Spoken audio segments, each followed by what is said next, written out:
పార్శ్వ శశాంకాసనం, నీరాలంబ సర్వాంగాసనం సాధన చేయటం ద్వారా కుక్క కాటు వల్ల వచ్చే సమస్యలను నివారించుకోవచ్చు.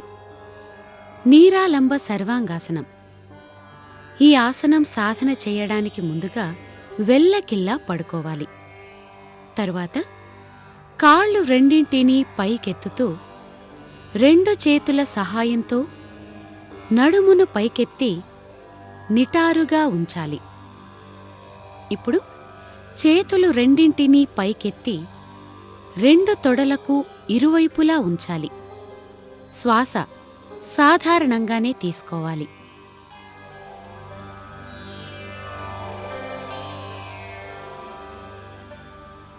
ఇలా ఈ ఆసనం రోజూ 4 నుండి 8 సార్లు సాధన చేయవచ్చు. ఇలా ఈ భంగిమలో ఉండగలిగినంత సమయం ఉండి తిరిగి యథాస్థానానికి రావాలి. రెండవ ప్రక్రియ పార్శ్వ శశాంకాసనం. ఈ ఆసనం సాధన చేయడానికి ముందుగా మోకాళ్ళు చేతులపై ముందుకు వంగుతూ చేతులు కాలి వేళ్లను దృఢం చేసి నడుమును పైకెత్తి ఎడమ పక్క శరీరాన్ని కిందకి దించుతూ ఎడమ పక్క ఛాతిని నేలకి ఆంచుతూ ఉదర పైభాగపు శరీరాన్ని వీలైనంతగా పైకెత్తాలి. శ్వాస సాధారణంగానే తీసుకోవాలి. ఇలా కొంత సమయం ఉండి తిరిగి శరీరాన్ని యథాస్థానానికి తీసుకొని వచ్చి మరలా ముందుకు పోనిస్తూ కుడిపక్క ఛాతిని నేలకి ఆంచుతూ 2 చేతుల్ని దృఢం చేసి ఉదర పైభాగపు శరీరాన్ని వీలైనంతగా పైకెత్తాలి.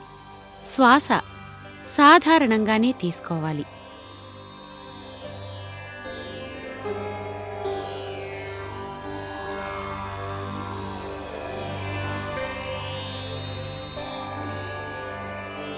ఇలా ఈ ఆసనం రోజూ 5 నుండి 8 నిమిషాల పాటు సాధన చేయవచ్చు. ఈ విధంగా పార్శ్వ శశాంకాసనం, నీరాలంబ సర్వాంగాసనం సాధన చేయటం ద్వారా మణపుర చక్రం ఉత్తేజితమై రక్తంలో సూక్ష్మక్రిములు నశించి కుక్క కాటు వల్ల వచ్చే సమస్యలు నివారించబడతాయి.